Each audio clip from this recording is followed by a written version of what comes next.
তাবলীগের সংঘর্ষে প্রায় 4 জন নিহত হয়েছে। আল্লাহু আকবার, নাউযুবিল্লাহি মিন যালিক।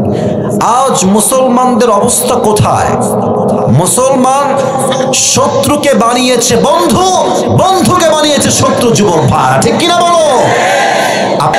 আপনি একটু তাকায় দেখেন, আমাদের দেশে মুসলমানের দাঙ্গা করে, আর আমাদের সবচেয়ে বড় শত্রু দেশের নাম হচ্ছে ভারত। যুবক ভাইরা, আর এই ভারতের যে সাংবাদিকগুলো আছে, একটাকেও আমার সাংবাদিক মনে হয় না। আমার মনে হয় এরা গুলিস্তানে আন্ডার প্যান্ট বিক্রি করলে বেশি মানাইতো। যুবক ভাইরা, আমরা জাস্ট মুসলমান ঘরের সন্তান, শান্তি চাই। না হলে এই সমস্ত ভারতের কুলাঙ্গার সাংবাদিকদেরকে সাইজ করতে মুসলমানদের 10 মিনিটও সময় লাগবে না। যুবক ভাইরা ঠিক কিনা বলো?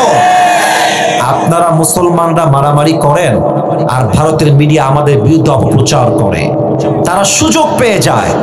আমাদের দেশে যখন মুসলমানরাই মারামারি করে, তখন জাস্ট মুসলমানদের ব্যক্তিত্বে আঘাত হয় না, পুরো দেশের একটা সার্বভৌমত্বে আঘাত সৃষ্টি করে। যুবক ভাই ঠিক কিনা বলো? আমি তাবলীগী ভাইদের কাছে, আমি আসিফ অনেক অধম, অনেক ছোট, আপনাদের পায়ে আমাদের হাত। দেশটা আমরা দ্বিতীয়বার স্বাধীন করেছি, এটাকে আর বদনাম করবেন না। মনে রাখবেন, মদিনায় আউস এবং খাজরাজ গোত্রের মাঝে সবচেয়ে বেশি দ্বন্দ্ব ছিল। এদের মাঝে কি প্রবলেম ছিল? Ego problem. আমি সেরা, I am the best, I am the best, I am the best, no one is more best than me. আমি হলাম সবার সেরা। আল্লাহর হাবিব আসলেন, দেখলেন এদের মাঝে সবচেয়ে বড় প্রবলেম হচ্ছে ইগো প্রবলেম, ব্যক্তিত্বের প্রবলেম। যে নিজেকে সেরা মনে করে, সেরা সে নয়। লোকে যারা সেরা কয়, আল্লাহ যারা সেরা কয়, সেরা তো সেই হয়। যুবক ভাইরা ঠিক কিনা বলো? আল্লাহর হাবিব ডাক দিয়ে বললেন, হে আউস এবং খাজরাজ গোত্রের ভাইরা, মাথায় রাখবেন, এই পৃথিবীতে সমস্ত শ্রেষ্ঠত্বের একমাত্র মালিক হচ্ছেন আল্লাহ তাআলা।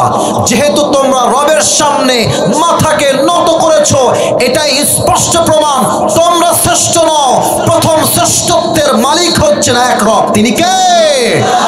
ভুলে যাও লড়াই, ঐক্যবদ্ধতার ডাক দাও। ঐক্যবদ্ধ হয়ে গেল, পুরো মদিনার আউস এবং খাজরাজ গোত্রের সমস্ত দ্বন্দ্ব নিমিষেই মিটে গেল। সুবহানাল্লাহ পড়বেন না আপনারা সবাই? আমাদের শামের দিকে তাকান, সিরিয়ার যে বিজয় হলো, কেমনে হলো? মুসলমান ঐক্যবদ্ধ হয়ে কাজ করেছে, জালিম তার মস্তক ছাড়তে বাধ্য হয়েছে। ঠিক কিনা বলে? আরে ভিন্ন দেশ লাগবে কেন? আমার দেশে তো সবচেয়ে বড় এক্সাম্পল মনিরামপুরের ভাইরা। আমার দেশে শহীদ আবু সাইদের নাম তো সবাই শুনলেন। বলেন তো একটু বুঝে, সে কি কারো গায়ে হাত তুলতে গেছিল? না, কথা না বললে পারবো না ওয়াজ করতে। কারো গায়ে হাত তুলতে গেছিল? কাউকে গুলি করতে গিয়েছিল? আমরা বলেছিলাম যে আমাদের কিচ্ছু লাগবে না, শুধু কোটার সংস্কার হলেই আমরা খুশি। এটা আমাদের ফার্স্ট স্লোগান ছিল। যখন শহীদ আবু সাইদের বুকে গুলি চালানো হলো, আল্লাহ বললেন, কিসের কোটার সংস্কার? এবার পুরো দেশটাই সংস্কার হয়ে যাবে। ছাত্রদের গায়ে একটা আগুন লাগলো, সমস্ত ছাত্র এক হলো, সমস্ত দল এক হলো, একটাই স্লোগান, হয় জীবন দিব, না হয় স্বৈরাচারকে বিদায় করে ছাড়বো। জীবন ভাড়া আমার।